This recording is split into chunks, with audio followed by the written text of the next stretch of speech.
साधनाचे सार भव सिंधू उतरी पार.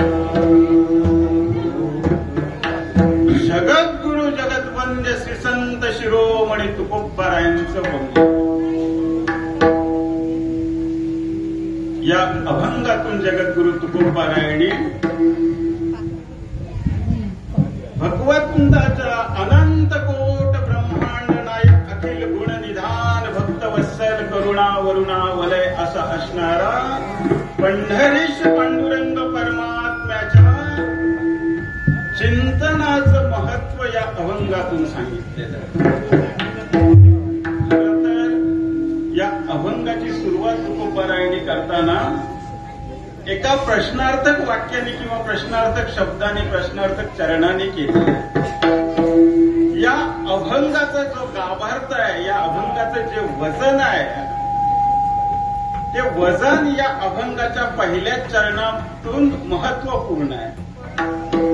तुकोबारायांनी आम्हाला उत्तरही दिलेलं आहे आणि तुकोबारायांनी प्रश्न देखील केलेला आहे. काय म्हणतात तुकोबाराय? काय नो हे केले काय होणार नाही, कशाच्या योगाने? एका चिंतित विठ्ठले, एक विठ्ठल परमात्म्याचं चिंतन केल्यानंतर अशक्य जे असेल ते शक्य होईल, अदृश्य जे काही असेल ते दृश्य होईल, अव्यक्त जे काही असेल ते व्यक्त होईल आणि सूक्ष्म जे काय असेल, स्थूल जे काय आहे ते तुमच्या दृष्टिक्षेपास येईल. एवढं सामर्थ्य त्या परमात्म्याच्या चिंतनामध्ये आहे. त्या चिंतनाचा महात्म्य जगद्गुरु तुकोबाराय या अभंगातून सांगतात. थोडासा जर आपण विचार केला तर जगद्गुरु तुकोबारायांनी या अभंगाच्या प्रथम चरणातून असं आपल्या कुठेही निदर्शनास आणलं नाही की भगवंताच्या चिंतनाचं आपण महात्म्य सांगत असताना जगद्गुरु तुकोबारायांनी एका विशिष्ट अशा चिंतनाचा भगवंताचा कुठे उल्लेख केलेला. जरी अभंगाचं दुसरं चरण पाहिलं, तिसरं चरण जरी पाहिलं तरी अभंगामध्ये आपल्याला 3 चरणापर्यंत भगवंताच्या एका विशिष्ट गुणाचा किंवा एका भगवंताच्या रूपाचा असेल, भगवंताच्या रूपाचं चिंतन, भगवंताच्या गुणाचं चिंतन, भगवंताच्या निर्गुण निराकार स्वरूपाचं चिंतन, भगवंताच्या लीलेचं चिंतन, असं कुठेही तुकोबारायांनी स्पष्ट केलं नाही. पण अभंगाच्या शेवटच्या पायरीवरती जर 4थ्या चरणामध्ये आपण उतरून पाहिलं तर मात्र जगद्गुरु तुकोबारायांनी या सबंध अभंगाचा परिपाठ जो आहे, जगद्गुरु तुकोबारायांना अपेक्षित जे आहे आणि जगाच्या कल्याणाला सुलभ आणि सोपं असं कुठलं चिंतन आहे, त्या चिंतनाचा उल्लेख केलेला दिसतो. काय उल्लेख केलाय तुकोबारायांनी? तुकोबाराय शेवटच्या चरणातून म्हणतात, तुका म्हणे जपा मंत्र त्रिअक्षरी सोपा, सकळ साधनांचे सार भव सिंधू उतरी पार. एक भगवंताच्या रूपाचं चिंतन करणं अवघड आहे, भगवंताच्या गुणाचं चिंतन करणं अवघड आहे, भगवंताच्या लीलेचं चिंतन करणं अवघड आहे, भगवंताच्या निर्गुण निराकार किंवा सगुण साकार रूपाचं चिंतन करणं देखील ह्या विविध अवस्थेमध्ये साधक दशेमध्ये जाणं अतिशय प्रचंड अवघड स्थितीतलं आहे. मग सगळ्यात सोपं काय सांगितलं तर काय नो हे केले एका चिंतिता विठ्ठले. अर्थात भगवंताच्या भगवंताच्या नामस्मरणाचं चिंतन हे सगळ्यात सुलभ आणि सोपं आहे. आणि ते केल्यानंतर त्यातलं अवघड असं सार जे आहे, त्यात अवघड अशी साधक दशा जी आहे ती कोणतीच नाही.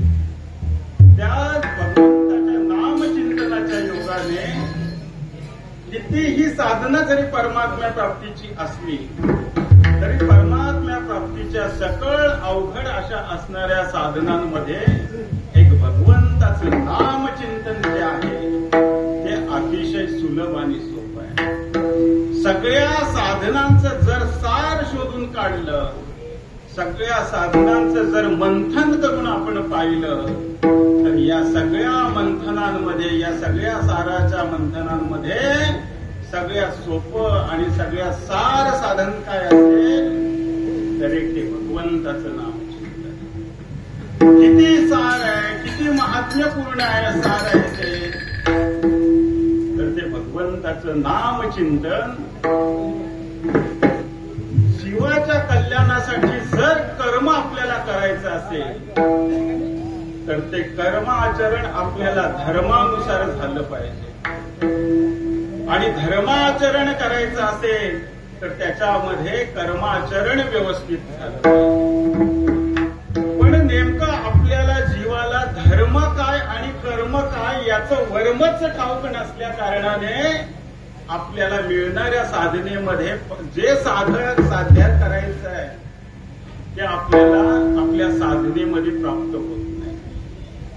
पण साक्षात भगवंतानीच ते वर्म आपल्याला सांगितलेलं आहे. पहा मनुष्या, तुझ्या अंतःकरणातली इच्छा जर तुला पूर्ण करायची असेल आणि माझ्या प्राप्तीपर्यंत यायचं असेल तर खरं कर्म आणि धर्माचं वर्म काय आहे ते तुला सांगतोय ते मी ऐक. तेव्हा परमात्मा स्वतः भगवंत केशव नारायण ते वर्म सांगताय. नाम हेची कर्म, नाम हेची धर्म, केशव वर्म सांगितले.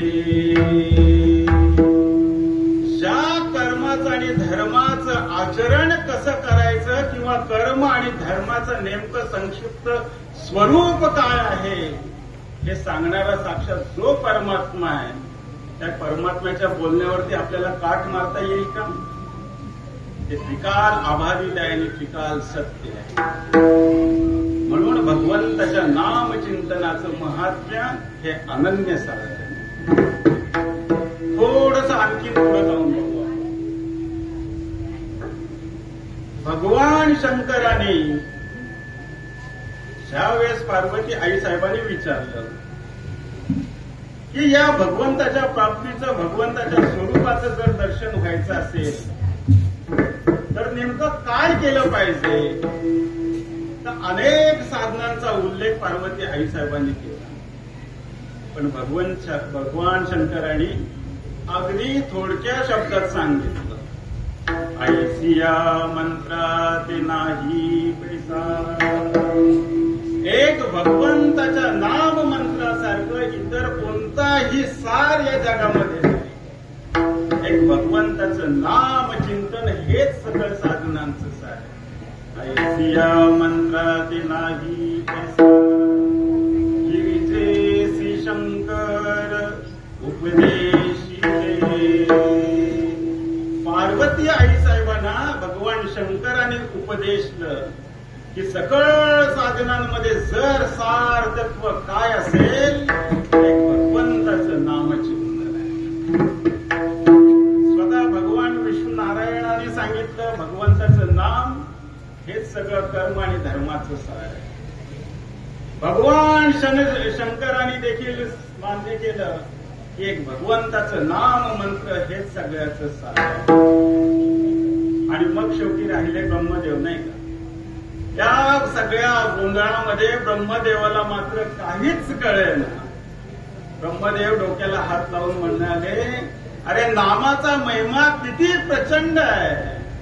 नामाचा महिमा नेण्याची पै ब्रह्मा. आणि मग ब्रह्मदेव शांत झाले आणि फक्त त्यांनी म्हणून या कर्मा अनुसर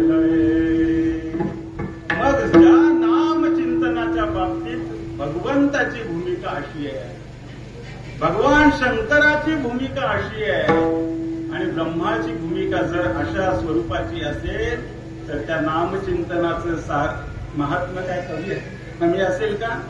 अतिशय असं फलश्रुती देणारं सगळ्यात मोठं सार जर काय असेल तर ते भगवंताचं नामचिंतन आहे. म्हणून त्या नामचिंतनाचा महिमा कसा आहे? सकळ साधनांचे सार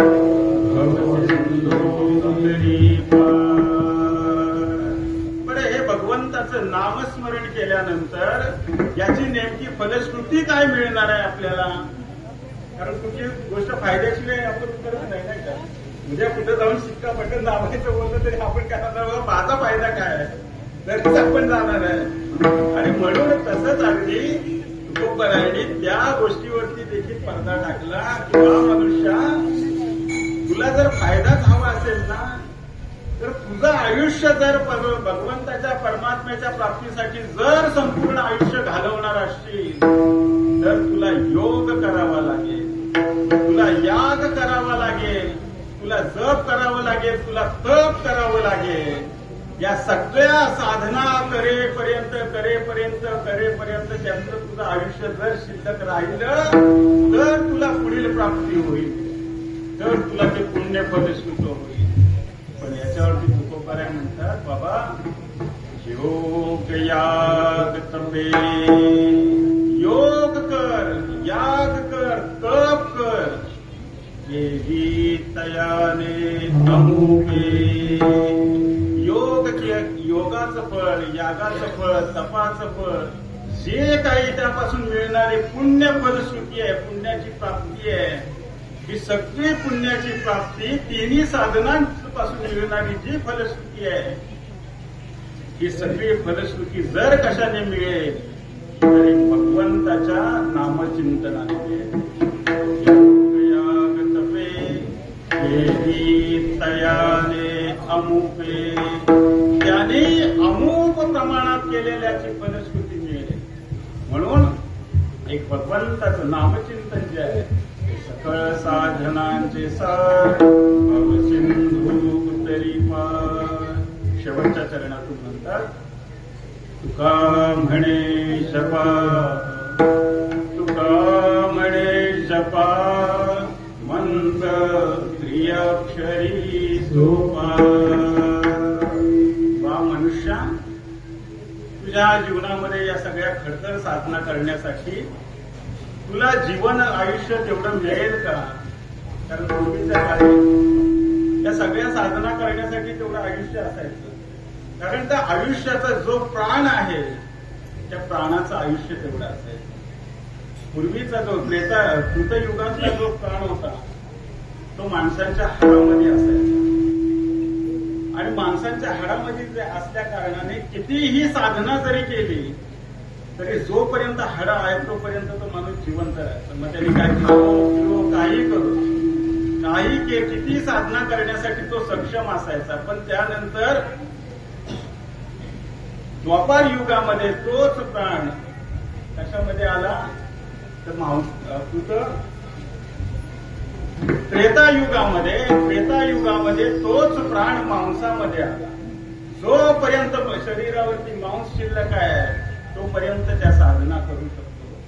तोच प्राण द्वापार युगामध्ये तोच प्राण रक्तामध्ये आला. जोपर्यंत शरीरात रक्त आहे तोपर्यंत त्या साधना करू शकतात. त्यामुळे ही योग या तप हे त्यावेळेस त्या साधना होत गेल्या. पण कलियुगामध्ये मात्र तेच 10,000चं आयुष्य हजारावर आलं, हजारावर न आता 100वरती आलं. आणि 100मध्ये कलियुगामध्ये असणारं किंवा आम्हाला मिळालेलं जे आयुष्य आहे या आयुष्याचा जर प्राण कशामध्ये असेल तर तो अन्नमय कोशामध्ये आहे. अन्नमय कोशामध्ये हा प्राण जोपर्यंत शिल्लक आहे म्हणजे जोपर्यंत आपण अन्न खातोय कदाचित एखादा जरांगे पटल्यासारखा असेल तो 10-15 दिवस उपाशी राहील नाही का. पण जोपर्यंत प्राणमय आपला अन्नमय कोशामध्ये प्राण जोपर्यंत आपण अन्न खात नाही तोपर्यंतच आपण जिवंत राहू शकतो. आणि म्हणून मग जर तिथं अन्नच आपल्याला खाता आलं नाही मग तपाच्या साधना आपण कधी करणार, योगाच्या साधना आपण कधी करणार, यज्ञाच्या साधना आपण कधी करणार. मग हे करण्यासाठी जर आयुष्याची मुबलकता असेल तरच त्या साधना होतील.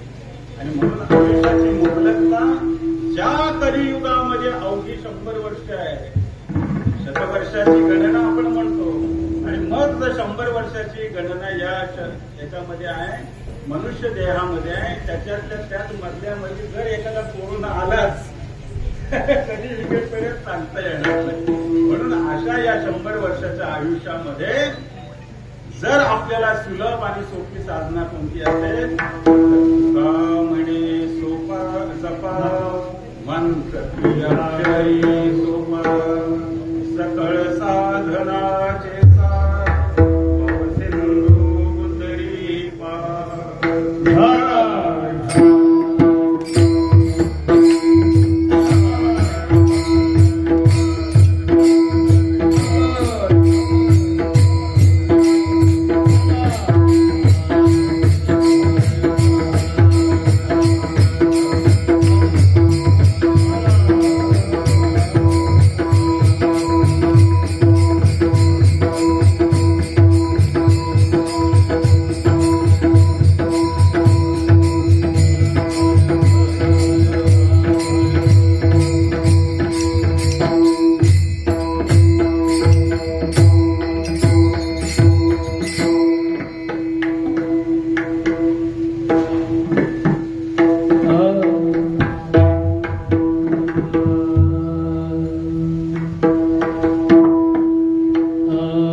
जैसा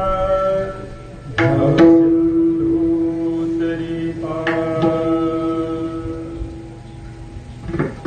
आज अभंगाचं चिंतन आता श्री गुरु दादा समोर करतात. आपण काय म्हणून आजच्या कीर्तन सेवेनिमित्त परिहार थोडासा द्यावाचा असा आज त्यांच्या वास्तुशांतीनिमित्त आपण सगळे जमलेलो आहोत. ते या रानवडी गावचे सुपुत्र झाडाणे परिवार आणि या झाडाणे परिवाराने आज आपल्या वास्तुशांतीचा उपक्रम आयोजित केला. खऱ्या अर्थाने ही वास्तू मानली आहे खरी, पण आजही त्या वास्तूमध्ये वैकुंठवासी झाडाणे काकांच्या स्मृती जतन केलेल्या आहेत. एक झाडाणे मामाच्या स्मृती त्या वास्तूमध्ये आजही जतन केलेल्या आहेत. झाडाणे मामाने दिलेल्या जेच काही संस्कार असतील त्या संस्काराच्या वाटचालीवरती आज दोन्ही मुलं असतील, संपूर्ण कुटुंब आहे त्या संस्काराच्या वाटचालीवर. खरं तर आज या वास्तुशांतीनिमित्त झाडाणे मामांची स्मृती येणं खरोखर एवढंच अपेक्षित आहे. त्या जवळपासच्या आसपासच्या पंचकृषीमध्ये अशी कोणती वाडी नसेल, वाडीमधलं घर नसेल की ज्याच्यावरती झाडाणे मामांनी कधी काही त्यांना मदत केलेली नाही. आणि त्याचंच फलश्रुती म्हणून आज ही भली मोठी इमारत त्यांच्या कृपाशीर्वादाने त्यांच्या स्मृतीने उभी राहिली. आणि म्हणून अशा या वास्तुशांतीच्या निमित्ताने खरं तर कीर्तनाचं विचारल्यानंतर पहिल्यांदा आम्ही त्यांना तेच सांगितलं, दादा आहेत तिथे, दादाच्या कृपाशीर्वादाने शुभेच्छा आपण सगळ्यांनी घ्यायच्या. म्हणजे दादानी सहमती दिलेली आहे आणि तुम्हाला करायला सांगितलेलं आहे. म्हणून आजच्या या कीर्तनाचा अभ्यास करत असताना श्री गुरुदादांच्या कृपेने आणि त्यांनी सांगितल्याप्रमाणे मान्यतेप्रमाणे आजच्या अभंगाचं आपण थोडंसं चिंतन करणार आहोत. आणि म्हणून जगद्गुरु तुकोबारायांनी या अभंगातून मांडलेलं जे भगवंताच्या नामाचं चिंतन आहे, या भगवत नाम चिंतनाचा खऱ्या अर्थाने जर खऱ्या अर्थाने खरा उपयोग किंवा खरी फलश्रुती जर मिळत असेल तर अखंड जीवसृष्टीमध्ये 184 योनीमध्ये अनेक जीव अंडज जारस वेदस उद्भीज या 4 खाणींमध्ये 84 लक्ष जीव आपापल्या पद्धतीने प्रेरणा घेतात, जीवन व्यतीत करत आहेत. पण या 184 जीवांमध्ये एक अद्भुत अमौलिक असा जो रत्नरूपी देह आहे तो मानवी जीवन आहे, मनुष्य देह आहे. या देहाचं सामर्थ्य एवढं मोठं आहे की त्या देहामध्येच आपल्याला मिळालेलं जे जीवन आहे आणि जीवनानंतर मिळणारं मरण आहे, या जन्म मरणाच्या वारीतलं जे येणं जाणं आहे ते येण्याची शरीरे शरीरा येणेच आहे.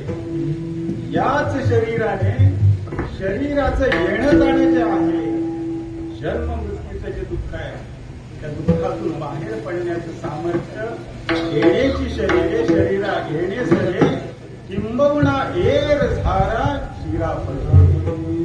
एर झालेला चिरा पडणारं जर कोणतं शरीर असेल तर फक्त हे मानवी देह. आणि याच देहाच्या योगाने जर त्या येण्या जाण्याला चिरा पडायचा असेल तर ते चिरा पाडण्यासाठी ते साध्य, ते उद्दिष्ट, ते ध्येय पूर्ती करण्यासाठी एकमेव साधन आहे ते भगवंताचं नामचिंतन. आणि ते नामचिंतन फक्त याच देहाला येऊन घेता येईल.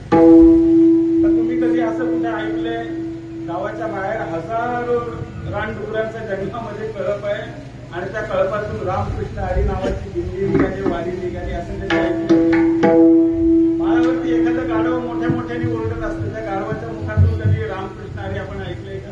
नामचिंतन आपण ऐकलं नाही. अनेक असे जीव आहेत, कोले कुत्रे लांडगे अनेक आहेत, पण त्या सगळ्यांच्या मुखातून भगवंताचं नामचिंतन कधीच येत नाही. किंबहुना ते नामचिंतन येण्याचं ज्ञान त्यांच्याजवळ अजिबात नाही. ते ज्ञान जर कुणाजवळ असेल तर ते फक्त या मनुष्य देहामध्ये. मनुष्य देहीचे ज्ञाने सच्चिदानंद पदवी घेणे. तुमच्या आमच्या जीवनामध्ये असणारे जे काही दुःख आहे त्या सकळ दुःखाचा नायनाट करण्याचं सामर्थ्य याच देहामध्ये. तुमच्या आमच्या मागे असणारं जे मरणाचं दुःख आहे, मरणाचं सत्र आहे, त्या मरणाचं दुःख बाजूला करून अमरत्वाचं जीवनदान घेण्याचं सामर्थ्य फक्त याच देहामध्ये. याच देहामध्ये काळावर मात करण्याचं सामर्थ्य, दुःखात विजय मिळवण्याचं सामर्थ्य आणि अज्ञान घालून ज्ञान मिळवण्याचं सामर्थ्य देखील याच देहामध्ये. आणि जर दुःख घालवणं, अज्ञान घालून ज्ञान मिळवणं आणि मृत्यूचं दुःख घालवून अमरत्व मिळवणं, याचाच अर्थ शास्त्रीय भाषेमध्ये त्याला म्हटलं जातं की जगातली सगळ्यात मोठी पदवी आहे सच्चिद आनंद पदवी. आणि ही सच्चिदानंद पदवी जर आपल्याला प्राप्त करून घ्यायची असेल तर त्यासाठी मोठी, सर्वात मोठी अमौलिक अशी साधना आपल्याला जी मिळालेली आहे ती आयुष्याची साधना मिळालेली आहे. आयुष्याच्या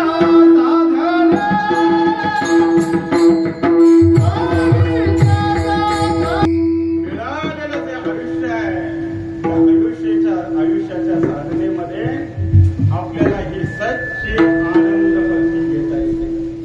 नुसती पदवी घेता येत नाही तर भगवंतांनी आपल्याला कृपावलोकन करून दिलेला जगातला सगळ्यात मोठा अधिकार आहे.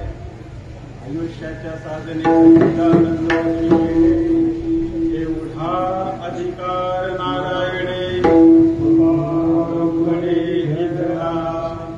हा आपल्याला दिलेला सर्वात मोठा अधिकार आहे भगवंतांनी. मग आपल्याला अधिकार दिलाय तर कर्तव्य काहीतरी करावंच लागेल.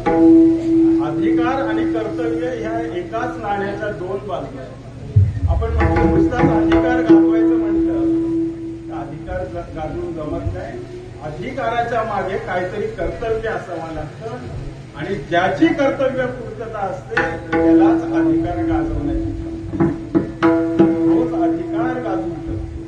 आणि म्हणून एवढा अधिकार जर आपल्याला दिला असेल तर आपलं कर्तव्य काय आहे तर याच देहामध्ये आल्यानंतर आपल्याला फक्त जे साध्य करायचं आहे ते काय साध्य करायचं आहे. विठ्ठलची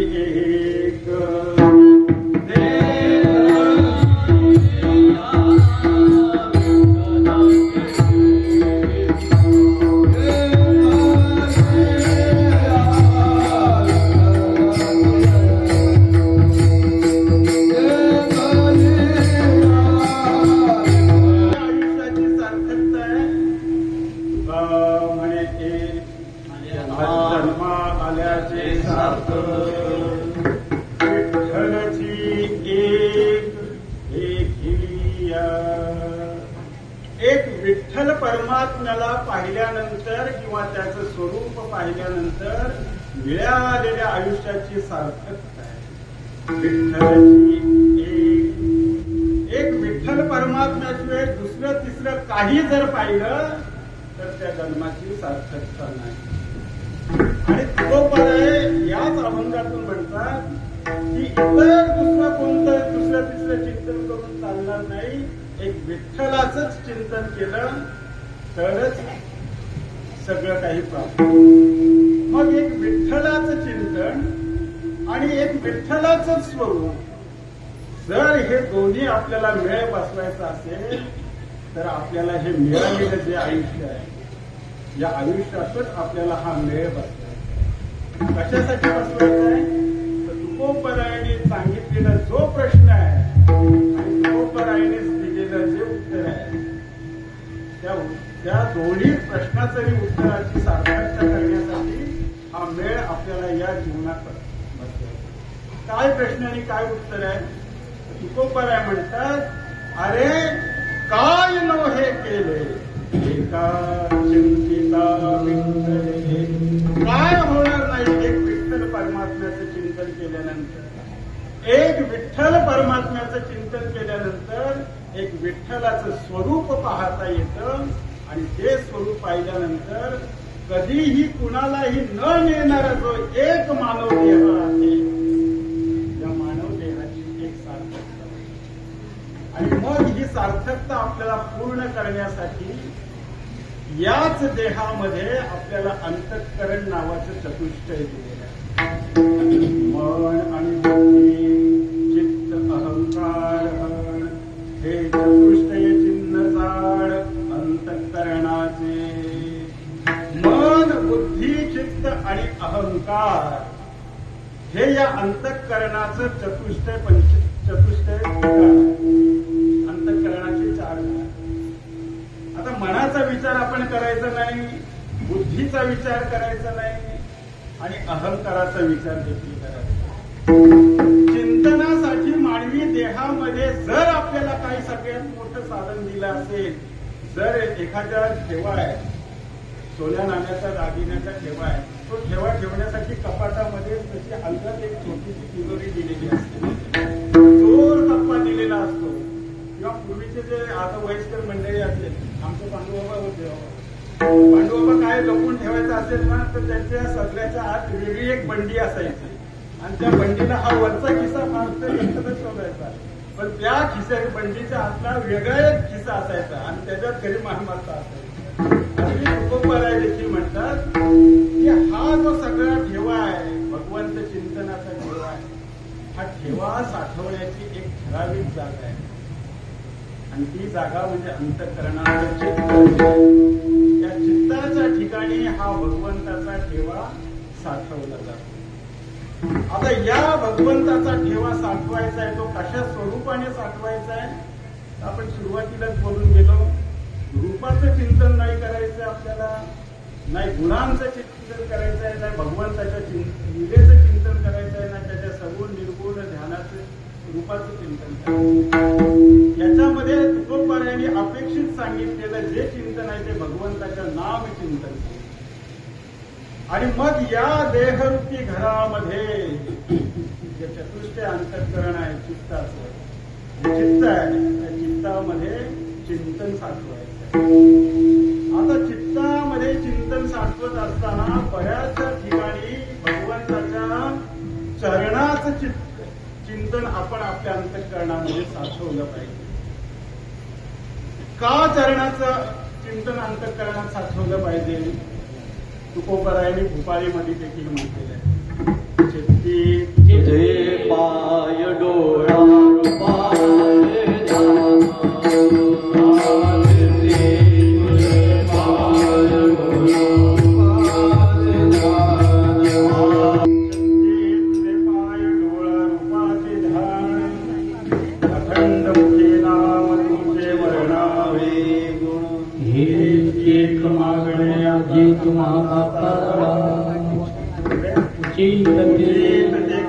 भाव जाणोनी कुंटली साडी काही बोलण्याचा घडो यावी तैसी कर बाळाची चिंता.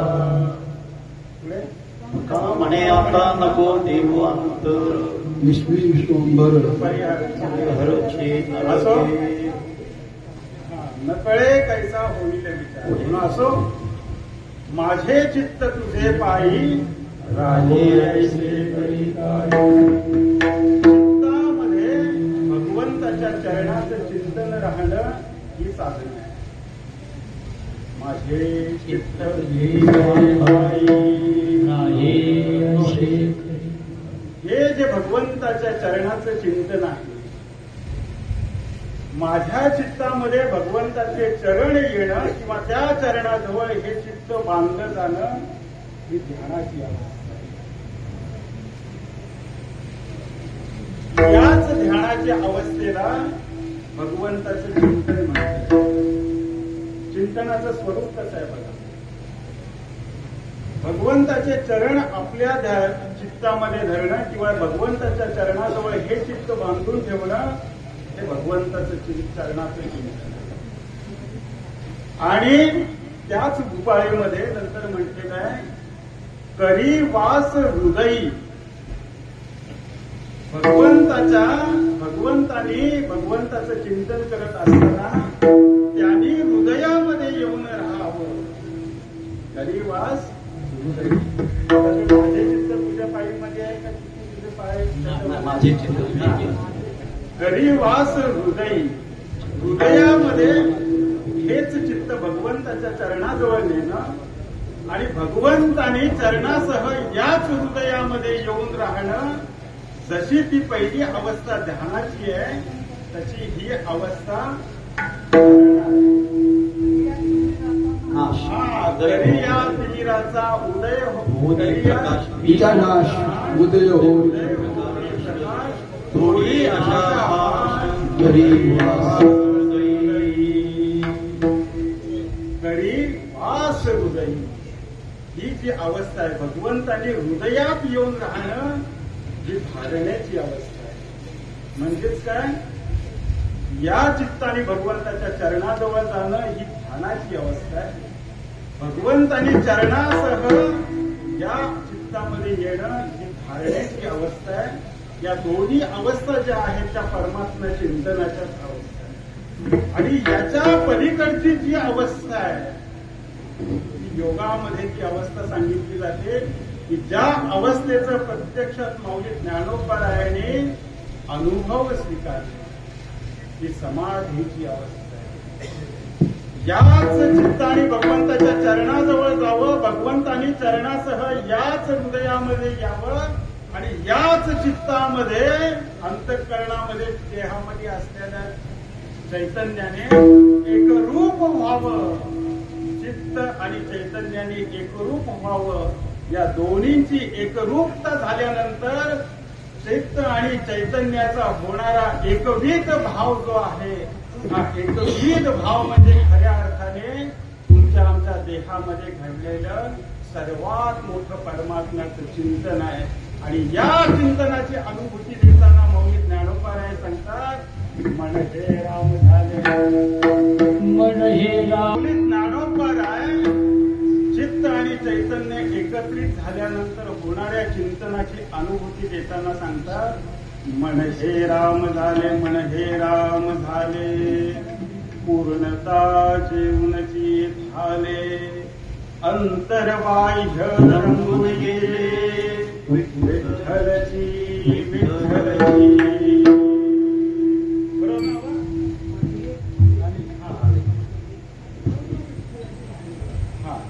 मन हे झाले. मन हे झाले. असे मन चित्त आणि चैतन्याचे एकत्रीकरण झाल्यानंतर अंतर्बाह्य रंगुणी गेले. विठ्ठलची विठ्ठलची. असं चिंतन ज्या अंतःकरणामध्ये घडतं ते हे देहरूपी. आता घरामध्ये राहायला आपण प्रत्येकाने गेलं पाहिजे. आपल्याला प्रत्येकाला आता हे नवीन घर बांधलेलं आहे, वास्तू बांधलेली आहे. म्हणून घराचा विचार करत असताना आपल्याला मिळालेलं हे घर जे आहे हे दैविक घर आहे, नाही का. जिथे पंचतत्वाची देवता राहते ते दैविक घर आहे. हे विटा माती सिमेंटचं आपण जे बांधलेलं आहे ते भौतिक घर आहे. पण आपल्याला त्या घरामध्ये चिंतन, आपलं चिंतन आहे ते त्या घराच्या तयारीचं असलं पाहिजे. कोणतं? तेणे वैकुंठ भुवनी घर केले. त्या वैकुंठ भुवनाचं जे घर आहे त्या घरामध्ये जाण्याचं चिंतन आपल्याला या घरामध्ये करायचं. किंवा एक घर असं बांधलेलं आहे की निरंजनी आम्ही बांधलेले घर. निरंजनी अवस्थेच्या साधकामध्ये बांधलेलं घर आहे. त्या घरामध्ये जायची तयारी आपली असली पाहिजे. आणि ती तयारी आपल्याला या देहामध्ये घडवता येते. या देहामध्ये घडवण्याचं सामर्थ्य आपल्याला जर कशामध्ये असेल तर फक्त ते विठ्ठल परमात्म्याच्या चिंतनामध्ये. आणि म्हणून त्या विठ्ठल परमात्म्याच्या चिंतनाने जसं भौतिक घरामध्ये आपल्याला चिंतन करता येतं, या दैविक घरामध्ये चिंतन करता येतं. आणि चित्त चैतन्याचं एकत्रीकरण झाल्यानंतर आपल्याला ते तेणे वैकुंठ भुवनी घर केले त्या घरामध्ये जाता. आता त्या घरामध्ये जाण्यासाठी आपल्या जवळ फक्त आता सध्या आहे ते कोणतं घर आहे? एक विटा मातीने बांधलेलं जे घर आहे ते घर आहे. त्या घरामध्ये आपण हे पंचतत्वाचं घर घेऊन राहणार आहे.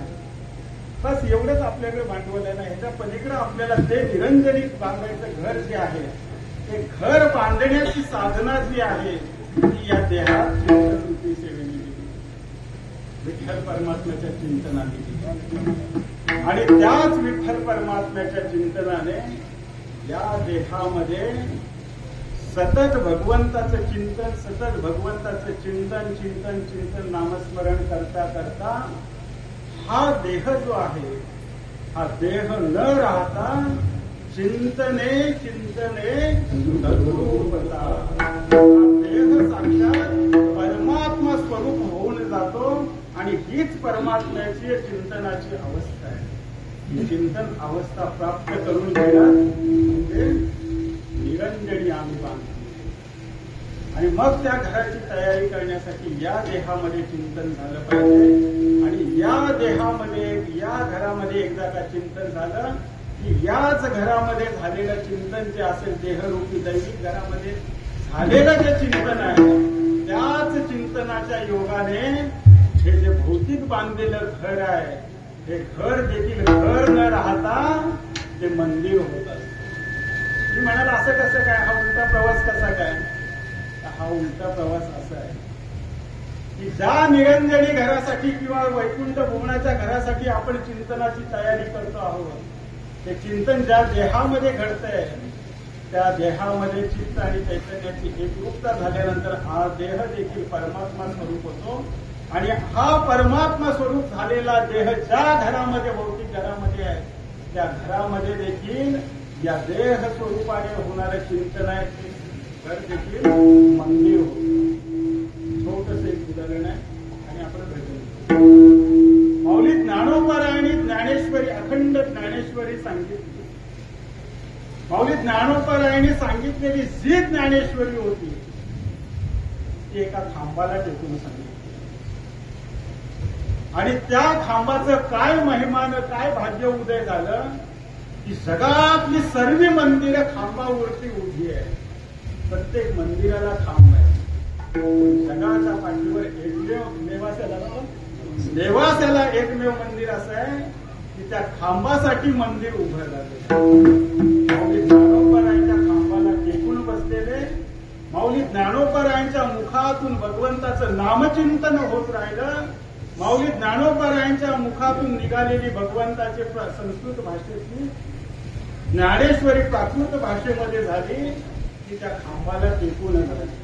मग जर भगवंताच्या नामचिंतनाने त्या खांबाचं जर मंदिर होत असेल तर या घराचं मंदिर व्हायला वेळ लागणार आहे.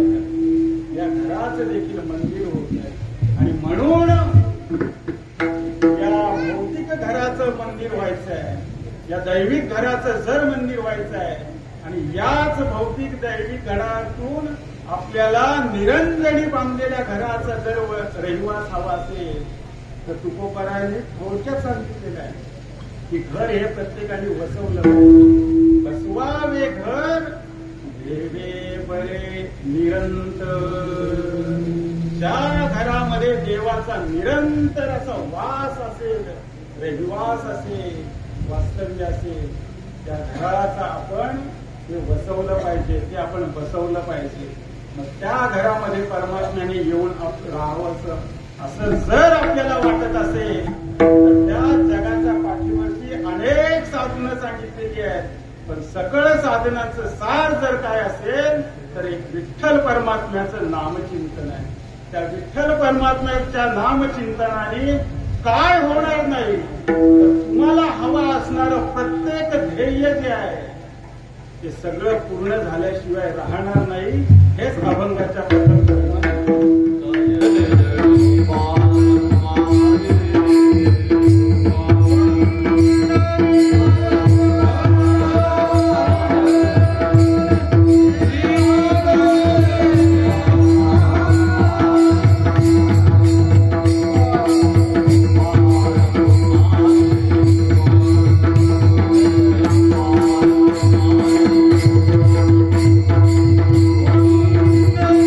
Bye.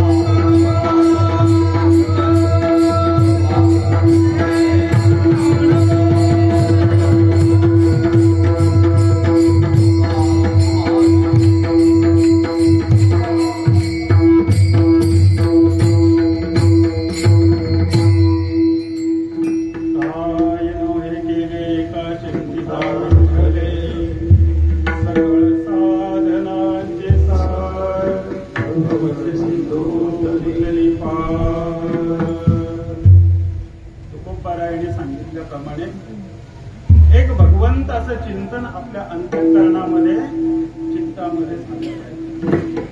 चित्तामध्ये भगवंताच्या नामस्मरणाच्या चिंतनाच्या योगाने एक चिंतनाचा प्रकार बाबा कपिल महामुनींनी आपली माता देवहूतीला सांगितलेला. आता वेळ पण आपल्याकडे कमी आहे, श्लोक पण माझ्या लक्षात येईल, मला तसं आठवतोय. पण भगवंताच्या चिंतनाचं चरणाचं चिंतन भगवंताचं कपिल महामुनीने आपल्या मातेला सांगितलं की भगवंताच्या चरणाचं चिंतन का करावं. तर भगवंताच्या चरणाचं चिंतन करत असताना भगवंताच्या चरण कमळावरती अनेक प्रकारची चिन्ह आहेत. त्याच्यामध्ये एक चिन्ह आहे वज्राचं चिन्ह. हे वज्राचं चिन्ह काय करतं तर आपल्या जवळ असणारे जे दीन दारिद्र्य पीडित ताप आहे, हे दुःख आहे, या दुःखाचा हनन त्या वज्राने करतं. म्हणून भगवंताचे चरण चित्तामध्ये आपण धारण केले. याच चरणावरती भगवंताच्या चरणावरती पताका आहे. ही पताका काय करते तर भगवंताच्या नामस्मरणाने साधकाचं किंवा माझ्या भक्ताची जी काही कीर्ती असेल ती वाऱ्या हाती माप चाले सज्जनाचे, या प्रकारे ती पताका त्या नामचिंतनाची जी नामचिंतन धारकाची जी काही साधनं आहे त्या साधनाची फलश्रुतीची किंवा त्या दासाची जी काही प्रशंसा असेल, जी काही स्तुती असेल, जो काही नाम गौरव असेल, ती पताका पूर्ण करत असते. एक भगवंताच्या चिंतनाचं चरणाचं चिंतन करण्यामागे भगवंताच्या चरणावरती अंकुशाचं चिन्ह आहे. या अंकुशाचा काय उपयोग आहे की त्याचं चिंतन केल्यानंतर तो जो अंकुश आहे तो अंकुशाचा उपयोग हत्तीला ताब्यामध्ये ठेवण्यासाठी मदमस्त झालेला जो हत्ती आहे त्या हत्तीला ताब्यामध्ये त्याच्यावरती अंकुश ठेवण्यासाठी त्या अंकुशाचा वापर केला जातो. तसंच या देहामध्ये दश इंद्रियांचा राजा असणारे जे 11वं मन आहे ते चंचल ही मना कृष्ण प्रमाती बलवत उधम, असं चंचल असणारे जे मन आहे त्या मनाला ताब्यात ठेवण्यासाठी त्या अंकुशाचा उपयोग केला जातो. आणि ते अंकुशाचं चिन्ह भगवंताच्या चरणावरती, आणि त्याच चरणावरती ते चरण धारण आपण अंतःकरणा केल्यानंतर त्या नामचिंतनाच्या योगाने चरणाच्या चिंतनाने हे मन आपलं नियंत्रित होतं. अजून एक भगवंताच्या चरणाची गुण सांगताना म्हटलंय की चरण हे असे उभट आहे, गोलाकार आहे आणि त्याच्यामध्ये लालसर रक्त आहे, आणि त्याच चरणावरती पुढं अंगुली निर्देश केलेला आहे, आणि त्या अंगुलीवरती नख आहे, आणि त्या नखातून निघणारा जो प्रकाश आहे तो प्रकाश अगदी मोत्यासारखा तो प्रकाश आहे. आणि तो प्रकाश कसा आहे, तो प्रकाश कुठून निघतोय तर पायावरती असणारी जी नख आहे त्या नखांवरती गोलाकार चंद्राची प्रतिमा आहे, बिंब आहे, चंद्र आहे गोलाकार, आणि त्या नखांवरती असणारा जो चंद्राकार प्रतिमा आहे त्या चंद्राकार प्रतिमेतून तो प्रकाश चैतन्याचा प्रकाश पाठवत असतो. आणि तो प्रकाश चित्तामध्ये चरणाचं चिंतन केल्यानंतर या संबंध देहामध्ये चिंतनाच्या रूपाने प्रकाशित होत असतो. आणि तो प्रकाशित झाल्यानंतर जी होणारी काया ही अवस्था भगवंतमय स्वरूपाची अवस्था आहे. आणि म्हणून असा जो अलौकिक चरण चिंतनाचा देखील कपिल महामुनींनी आपली माता देवहूतीला सांगितले. आणि म्हणून असा जो भगवंताच्या विविध अंगाचा जो चिंतनाचा प्रकार आहे तोच चिंतनाचा प्रकार अखंड जगद्गुरु तुकोबारायांच्या जीवनामध्ये, त्या भगवंत तुकोबारायांच्या जीवनामध्ये चिंतनाचं एवढं फार मोठं गांभीर्य होतं की जगद्गुरु तुकोबारायांनी 4 वेदांचं पठण केल्यानंतर 5वा वेद लिहिला. तो पंचवेद म्हणजे तुकाराम गाथा म्हटलं जातं. मी तर म्हणेन तो 5वा वेद लिहिला नाही, जो गाथा आहे तोच साक्षात 5वा वेद आहे. आणि या वेदाचं वर्गीकरण करत असताना वेदाचे प्रत्येक जे काही शास्त्राचे जेवढे काही वाद आहेत, सृष्टीवाद असेल, आरंभवाद असेल, असे सगळे जे काही वाद आहेत या सगळ्या वादांचं आपल्याला फक्त वादवादी एवढीच माहिती आहे.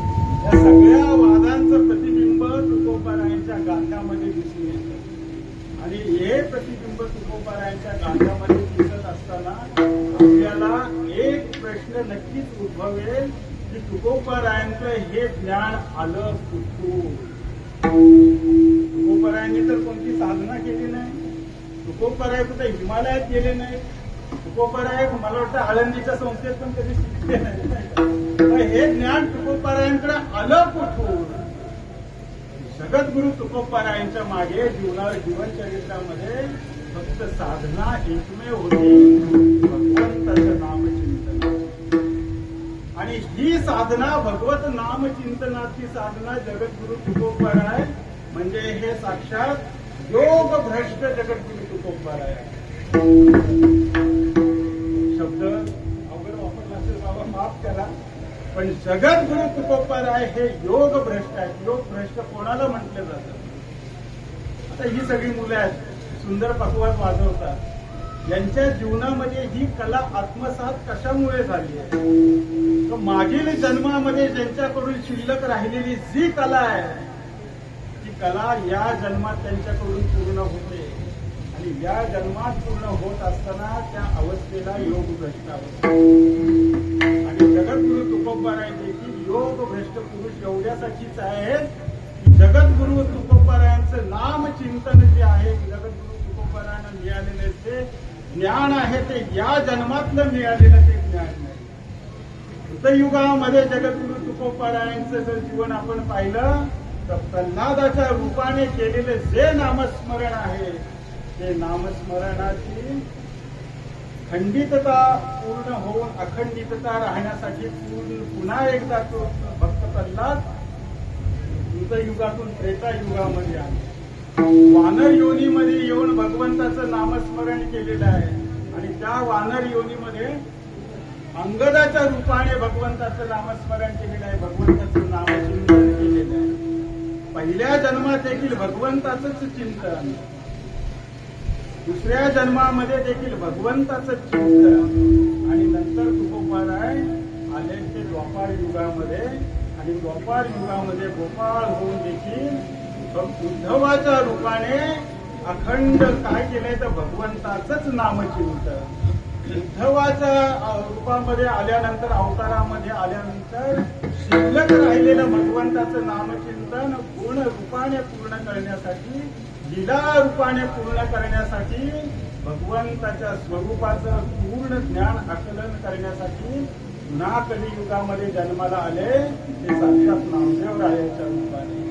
आणि नामदेवरायांच्या रूपाने आल्यानंतर भगवंताचं अखंड नामस्मरण करत करत करत पुन्हा शिल्लक राहिलेली साधना पूर्ण करण्यासाठी जगद्गुरु पुन्हा अवताराला आले ते तुकोबारायांच्या रूपाने आले.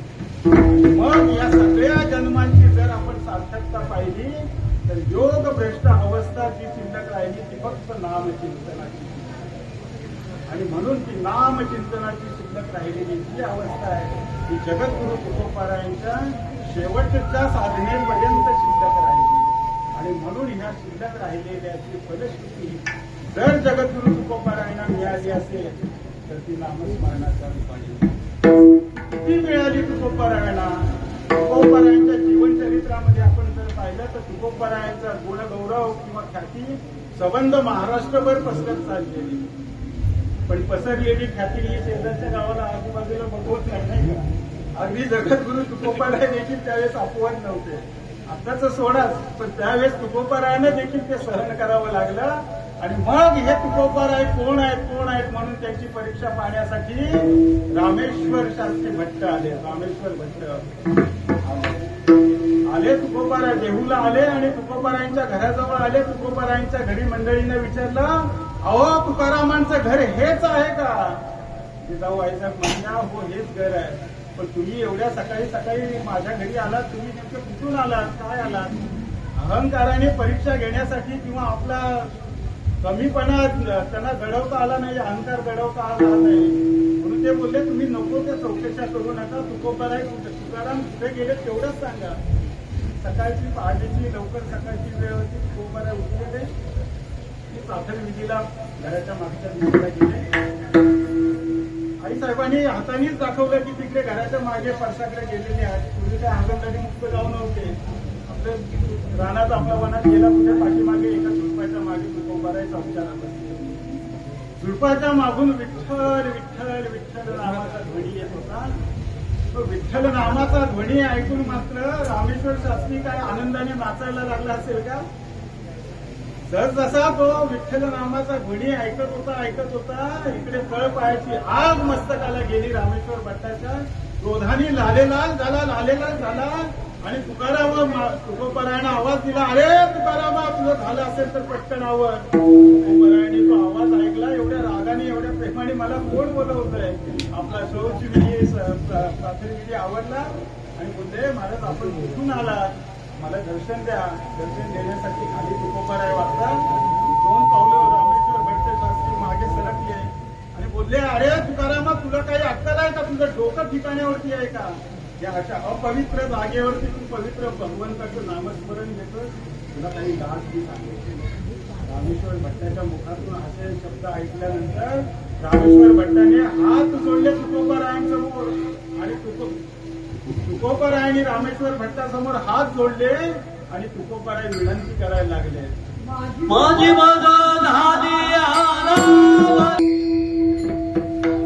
तुकोबारायांनी हात जोडले. शास्त्री, अहो मी काय करणार? माझी वाचाच माझी अनावर झालेली आहे. ती भगवंताचं नामस्मरण केल्याशिवाय भगवंताचं नाम म्हणत आल्याशिवाय एक क्षण देखील राहत म्हणतात, शिंत जांभळी झोपला. माझं नामस्मरणा वाचून माझा वेळ जर तितका वाया गेला असेल तर शिंत जांभळी झोपला तुका वेळ वाया गेला. आपलं नेमकं उलट आहे.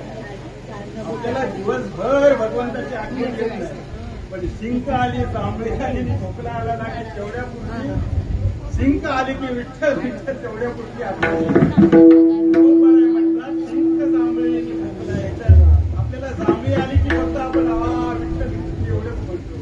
तुकोबाराय म्हणतात या 3 गोष्टीशिवाय माझा इतर कोणताही वेळ वाया गेला नाही. भगवंताचं नामचिंतन करत आहे.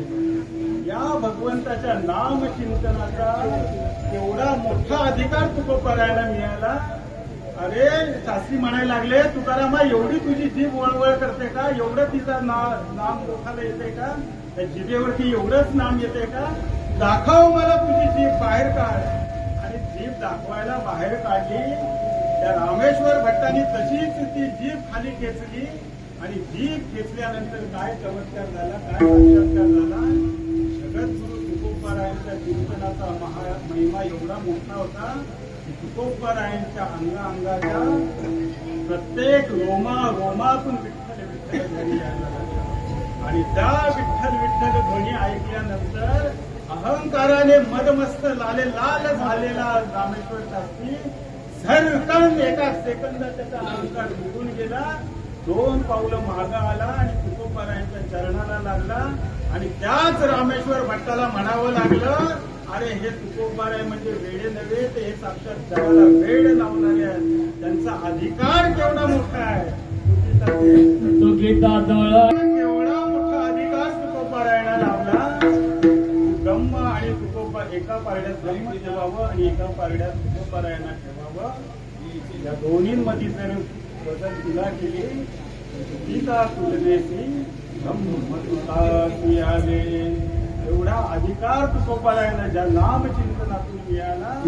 आणि हा अधिकार तुकोबारायांची ख्याती आणखी पसरत असताना आणखी नेहमी आपण ते चिंतामणी देवाने उदाहरण आपण ऐकतो. चिंतामणी देवाने मग तुकोबारायांना आमंत्रण केलं की हे तुकोबाराय कसे आहेत, त्यांना भेटावं वगैरे सगळं. तुकोबारायांनी त्यांच्या घरी जाऊन त्यांचा इतिहास सांगितला. पाटाला पाणी देण्याचं, मजुराचं सगळा इतिहास सांगितला.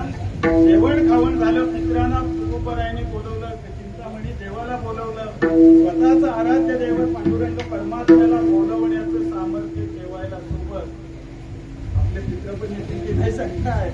जगद्गुरु तुकोबारायांना तो अधिकार प्राप्त झाला नामचिंतनाचा की स्वतःचं आराध्य दैवत पंढरीत पांडुरंग परमात्मा जेवायला आलेच ज्या चिंतामणी देवाची अखंड सेवा चिंतामणी देवाची चिंतामणी करायचे त्या चिंतामणी त्यांच्यानी गणपती बाप्पा येत नव्हते. शेवटी तुकोबरायांना त्याला विनंती करावी लागली की तुम्हीच गणपती रायांना बोलवा.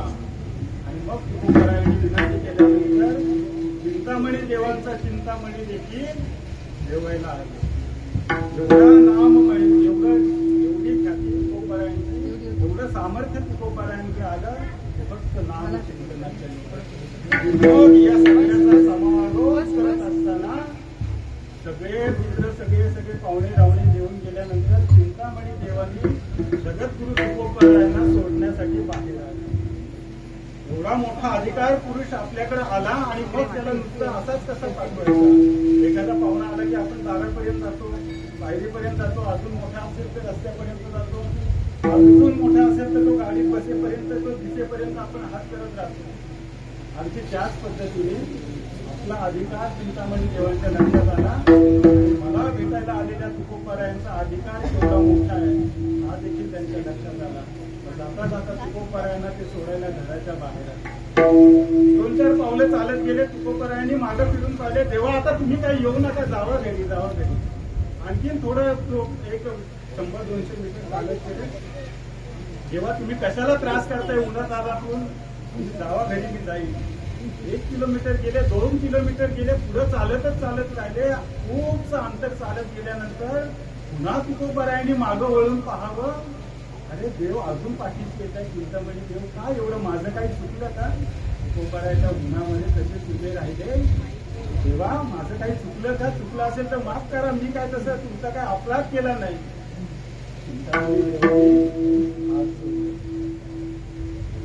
अहो तुकोबराय तुम्ही आहात कोण? चिंतामणी देवानी प्रश्न विचारला. तुमची परीक्षा पाहण्यासाठी मी तुम्हाला इथवर बोलवलं, पण तुमचा अधिकार पाहिल्यानंतर मला तुमचं महात्म्य आकलन होतच नाही. तुम्ही केवढे मोठे आहात याचं आकलनच मला होत नाही. तुकोबराय तुम्ही आहात तरी तुकोबराय म्हणजे जेव्हा मी तुमच्यासारखा सर्वसाधारण माणूस आहे. रस्त्यावर पडलेला दगड उचलला तुकोबरायने. एक धारदार दगड होता आणि त्या धारदार दगडाने तुकोबरायने आपल्या अंगावरती वार करायला सुरुवात केली. आणि वार करायला सुरुवात केल्यानंतर तुकोबरायांच्या शरीरातून रक्त यायला पाहिजे होतं. तुकोबरायांच्या शरीरातून रक्त येत नव्हतं. तुकोबरायांच्या शरीरातून एक प्रकारचा सुगंधित कापूस असा बाहेर येतो. त्याला कापुराचा सुगंध येत होता. आणि मग ते पाहिल्यानंतर चिंतामणी देव देखील हतबल झाले आणि खरंच जगद्गुरु तुकोबराय तुम्ही खूप मोठ्या आणि त्यांच्या चरणावर. मग एवढं सामर्थ्य तुकोबरायांच्या जीवनचरित्रामध्ये जर कशाने प्राप्त झालं असेल तर ते भगवंताच्या नाम. आणि मग भगवंताच्या नामचिंतनाने काय होत नाही तर त्या अभंगाच्या 3ऱ्या चरणातून सांगतात,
त्यांनी केलेल्या तर जमा आहे त्याची फलश्रुती एक भगवंताच्या नामचिंतनाची.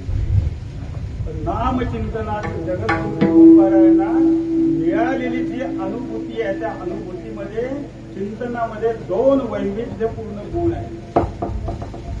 हे गुण कोणते आहेत की एक नामचिंतनामध्ये अनन्यता असावी आणि दुसरं नामचिंतनामध्ये सातत्यता असावी. सातत्य आणि अनन्यता महाराजांच्या भगवंतांनी त्याचं वर्णन केलेलं आहे. हेतू सर्व आणि कर्माणी मयि संन्यस्य मत्परा अनन्य नैव योगेन माम ध्यायंत उपाय. अनन्यतेने मला जो उपासना माझी करतो त्याच्यासाठी मी काय करतो.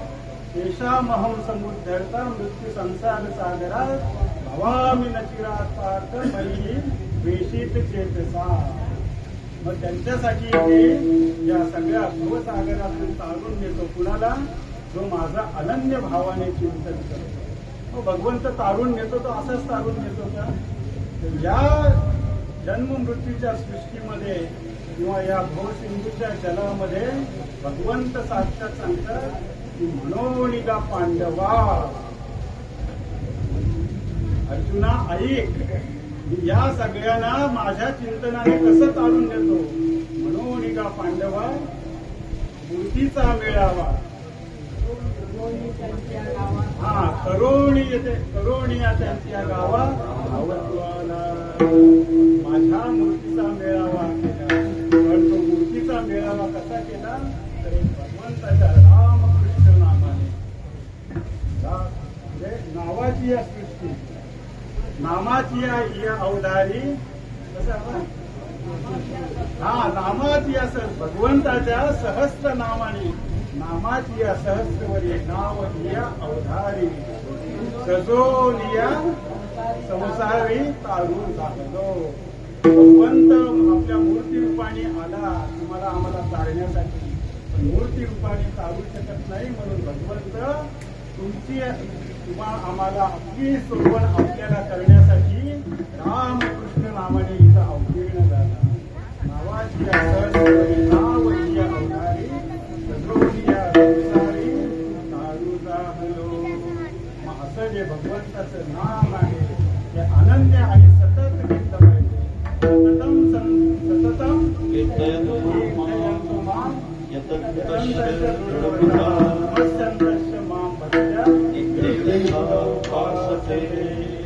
म्हणून असं नामस्मरण ज्यांनी केलं आणि ज्या नामस्मरणाच्या योगाने ज्यांचा देह साक्षात ईश्वर स्वरूप झाला अशा संत महात्म्यांचं आपण नामचिंतन करू.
एकाक्षरी मंत्र सांगितलेला आहे. राम नावासाठी हरी दोन अक्षरी मंत्र सांगितलेला आहे. या अभंगातून मात्र तुकोबारायांनी त्रिअक्षरी मंत्र सांगितलेला आहे. तो त्रिअक्षरी मंत्र काय विठ्ठल विठ्ठल मंत्र तुझा तरी पापानी भोग. 6 अक्षरी मंत्र सांगितले. राम कृष्ण हरी विठ्ठल केशवा. हे 12 अक्षरी मंत्र देखील आपल्याला सांगितले. म्हणून या सगळ्यांमध्ये वेदांमध्ये, शास्त्रामध्ये, पुराणांमध्ये अनेक प्रकारचे मंत्र सांगितलेले आहेत. पण या सगळ्या मंत्रांचं मुखोद्गत पठण करत असताना एक दक्षता बाळगावी लागते. अशोचिया जपू नये. त्यासाठी शौच व्हावं लागतं आणि त्याची परिणामता काय आहे? अशोचिया जपू नये आणि का ते ऐकू नये. ऐसी या मंत्राचे जग विहे त्याचे बळणे थोडे परी शोभणे बहु. म्हणून